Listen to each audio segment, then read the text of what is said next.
دخول أولى المساعدات الجزائرية إلى غزة. لا تنسى الإعجاب والاشتراك بالقناة وتفعيل الجرس ليصلك كل جديد. دخلت اليوم الخميس أولى المساعدات الإنسانية الاستعجالية التي أقرها رئيس الجمهورية عبد المجيد تبون إلى غزة.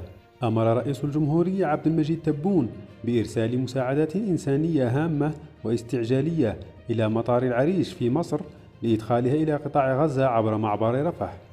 وتتمثل المساعدات الجزائرية في مواد غذائية وطبية وألبسة وخيم. تم إيصالها عن طريق جسر جوي مكون من طائرات تابعة للقوات الجوية.